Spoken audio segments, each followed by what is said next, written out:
Salut tout le monde. C'était quoi ça? Salut tout le monde, ou plutôt plaisir tout le monde. Ce que je veux dire salut en russe, c'est une petite leçon pour commencer. Tu nous fous la honte, Natacha. Je m'appelle Natacha, j'ai 23 ans. J'habite à Saint-Pétersbourg, Russie. Si vous connaissez pas cette ville, allez dans Google Images et regardez bien parce que c'est une ville pittoresque, magnifique.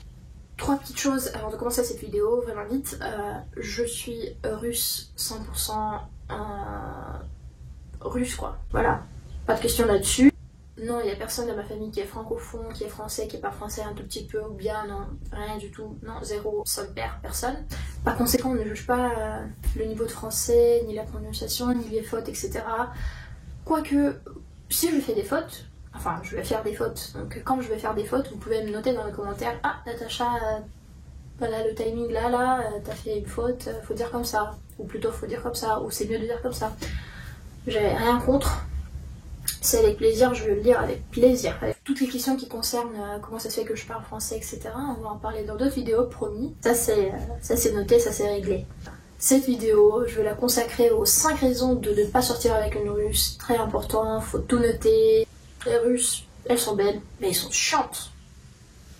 Première raison, c'est que on fait vachement attention à tout ce qui concerne la beauté. On dit que les filles russes, elles sont belles. J'ai entendu tellement de fois dire que les Russes c'est les plus belles, les Ukrainiennes et les Russes. Et bah, c'est peut-être vrai. Alors, une autre vision, c'est qu'on dépense énormément de temps, énormément d'argent dans les soins, la beauté, les cosmétiques, les spas et tout, enfin les massages, etc. Donc, franchement, ce côté peut être un peu chiant. Si vous n'êtes pas habitué, que votre meuf se prépare 2 heures avant de sortir, préparez-vous à ce que... Pas tout, hein. Aussi. Précision, important, alerte, attention. Voilà, important. Quand je parle des filles russes, je parle en général, c'est ma vision. Vous savez quoi, on va être un petit... Tu crois là? Pas toutes. Pas toutes les filles. Hein. D'ailleurs, il y a une tendance en Russie... les filles se maquillent moins. Il y a de moins en moins des filles qui se maquillent trop, beaucoup. Voilà. Mais ça n'empêche qu'on fait attention à ça. Donc elle peut ne pas se maquiller, mais elle peut faire des masques et des masques et des masques. Deuxième raison, archi important. Mais archi important. Vraiment, vraiment, les gars ou les meufs. Les fleurs. Vous en France, vous offrez des fleurs, enfin je sais pas, pour la fête des mères. Anniversaire peut-être, et encore. Enfin, voilà, si t'es un gars, je pense que toi, si t'es français, tu peux compter le nombre des fois, tu connais le nombre précis des fois où t'as acheté des fleurs pour n'importe qui, hein. Ta mère, ta meuf, ta grand-mère. Hein. Chez nous, les fleurs, les bouquets de fleurs, ça s'offre pendant toute l'année, tout le temps. Aussi, il ne faut pas qu'il y ait une raison précise, voilà, pour que tu le fasses.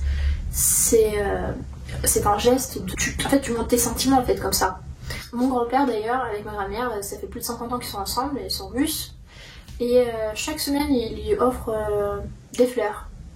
Donc quand il y a un bouquet qui moisit, bah il achète un nouveau bouquet. Là, vous allez vous dire, ah mais ça va, une fleur par semaine, enfin ça va, je peux aborder ça, mais pour une fille russe, c'est important que ce soit une bonne quantité, quoi. Un bon bouquet. Hein. Plus il y a des fleurs, bah, plus il y a des sentiments. Je sais, c'est bête, hein. Je me rends compte, hein, je suis pas folle, mais voilà, c'est comme ça. Troisième point, important aussi, les filles russes, on est fatalistes, mélancoliques, pas toutes. Notre âme est sombre. Personne peut nous comprendre. Enfin, vous voyez, hein, ce petit côté mystérieuse. Mais qu'est-ce qui se passe? Mais non, mais touchez pas. Si, non, pas, reste. Voilà. C'est archi chiant, mais c'est aussi très intéressant. C'est pour ça que les femmes russes sont très attirantes. T'arrives pas à comprendre en fait, meuf, mais tu veux quoi? Peut-être au bout d'un moment tu vas en avoir marre, mais avant ça, Quatrième truc, le mariage. Ça aussi c'est important les gars, car on se marie tôt. On peut se marier à 18 ans, 19 ans, 20 ans, 21 ans, 22 ans, 23 ans, 24. Ah, ça commence à être tard, faut se dépêcher quoi. On se dépêche. Hein. Donc c'est normal aussi de sortir pendant seulement un an avec une personne et puis vouloir se marier. C'est de moins en moins, heureusement, mais ça existe toujours.